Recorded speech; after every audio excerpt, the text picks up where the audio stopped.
Here come the pain! Number one, don't go against the grain. Where Brooklyn at? Where Brooklyn at? Where Brooklyn at? Where Brooklyn at? Sunday, HipHopGamer show. Ain't nothing else to do. I get money. Game up. It's the HipHopGamer show. Yeah. What's going on, baby? It's your boy, HipHopGamer. I want to say happy, Thanksgiving, all my peoples out there, and happy birthday to me. You know what I'm saying? My birthday was Friday, November 27th, so, shout out to your boy, HipHopGamer. It's another beautiful Sunday, and God bless all of you guys that's tuning in. Now, I want to give a shout out to my boy Dion Moore. This dude is one of the nastiest graphic artists out there. I want to give a shout out to one of my best friends, Candace, my other best friend, Dariana, but we call her Beaver. Shout out to Brittany. Thank you so much for, holding me down. You the bomb. And shout out to Joker. You already know who that is. Now, without further ado, let's get into the show, baby. Let's get it popping. First things first, man. Now, this is a rumor. Final Fantasy fighting game. That's it. Final Fantasy fighting game. Now we already seen like Dissidia, the PSP one.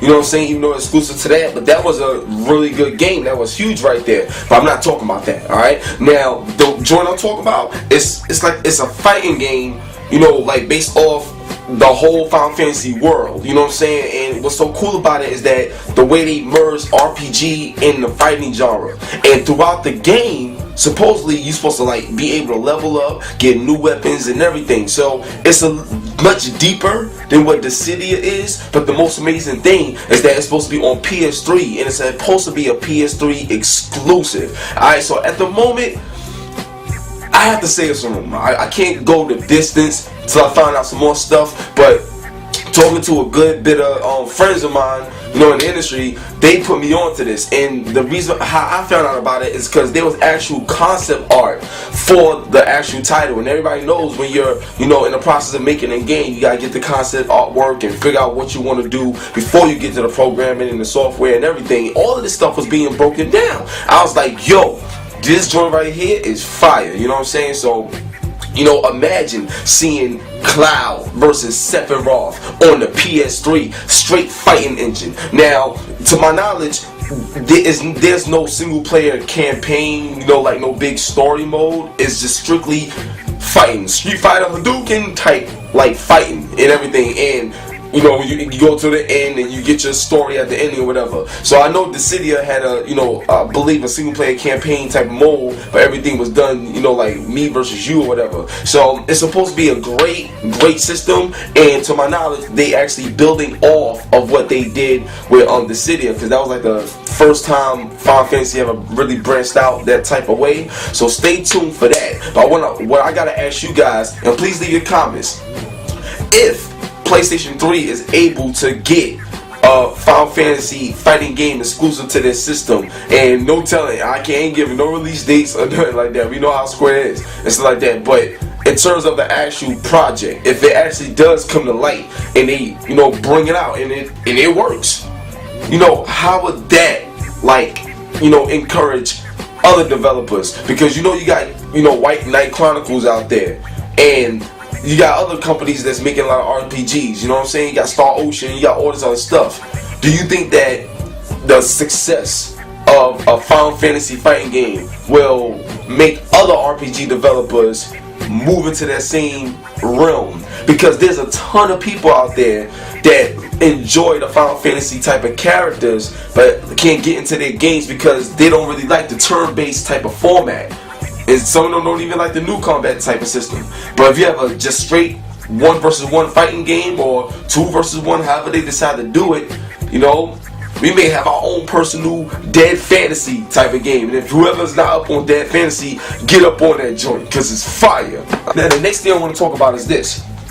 There's a lot of talk about PlayStation 4 coming out in 2012, so me, I did some investigating to see what was going on, because the whole situation about IBM and the cell processor and them dropping the cell processor, and so many things, that was going up in the air. But from what I, heard, it's actually believable. It's actually possible, and the reason why is because there's a lot of engines right now being made for next generation development, and the time frame of those engines really being done and ready to go is like mid 2011. Like engines such as the Rockstar's Rage engine, they have a Rage engine, and Havoc, Cry engine, and Unreal. They all got like newer versions made for the next generation of consoles, as well as Ubisoft, which is already working on some things, and they moving into the 3D space in a big way. So PlayStation 4 in 2012, this actually may happen because the engines that's supposedly supporting some of the games that's going to be released for next generation in terms of, you know, first year, is already in preparation to, you know, be ready by mid 2011, which will give them, you know, a good year and a little bit more time than that to really get the games out, you know, in terms of launching. When you follow the timeline, everything points to a 2012 release. I didn't hear anything about another Xbox, but I did actually hear talk of a PlayStation 4 and things that they want to do, and a lot of talk about doing things right this time. So I'm not sure if that means that coming out first would be the right thing to do, or just getting online and everything put together so they can work it out. But one thing I do know is that they are very like server based with the next PlayStation. They really focus on server work. So I guess online is going to be in their forefront, since Microsoft really showed that that's where, you know, gaming is at. So that right there to me is very, very, very important. That's crazy. So the next thing I want to discuss is this, right? And this is like another rumor. This is crazy.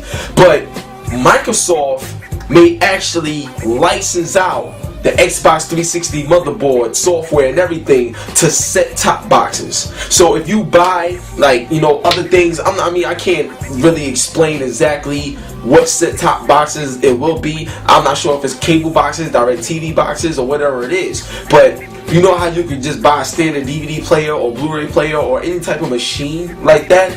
They actually possibly, this is like I said, this is a rumor, but the reason why I'm putting it out there is because I heard it so much from internal people, you know what I'm saying? Not just, you know, other websites or other journalists. I'm talking about people that has worked on Xbox development wise. You see what I'm saying? Was talking about how Microsoft next move to grow the market, and this is supposed to play a big part in keeping 360 afloat while the next Xbox is hitting the market. It's so genius. But what they're trying to do is license out their motherboard so that if you buy a DVD player, Blu-ray player, you'll be able to play your Xbox 360 games on it. You know what I'm saying? Having that option, because there's a lot of people that's not gamers who wouldn't even buy a 360, even though DCs could do so many things. They'll just stick with their standalone player.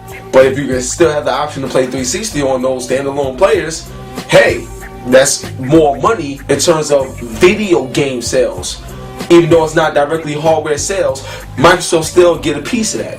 So that's just really expanding your business. You know what I'm saying? It's basically putting Xbox 360 and identifying it with more consumers, you know, via another outlet, via another product. So stay tuned for that, because the moment Microsoft does this, which seems like it's going to happen at some point in time towards the end of next year, it's very possible that all of this is going to happen. It's going to blow people away to be able to go to the store and come home with a regular set-top box that can play Xbox 360 games. And that right there, being able to extend the Xbox 360's life, even when the new Xbox is on the market, going against the next PlayStation, that right there is going to be the way to do it. That's going to really blow people away. So, and it's very interesting too, because PlayStation 1 coexisted, you know, when the Dreamcast came out and PS2 came out. Then PS2 coexisted, you know what I'm saying, now with the PS3 and 360. But the next go round, the PS3 it's going to be kind of hard for them to coexist with the next PlayStation, because the next PlayStation most likely is going to do everything that the PS3 can do and more, you know, and a lot of, you know, gamers and stuff going to want to move on. You know, the only thing that's going to keep PS3 moving is, you know, the cheap price. But overall, that method that Microsoft is doing seems banging. Now, the next thing I want to talk about is this: Blu-rays, DVDs, digital copies, all on the same disc, dog. all on the same disc. Now we seen this, I believe, in that movie Ice Age, and a few movies did that, but it's not standard.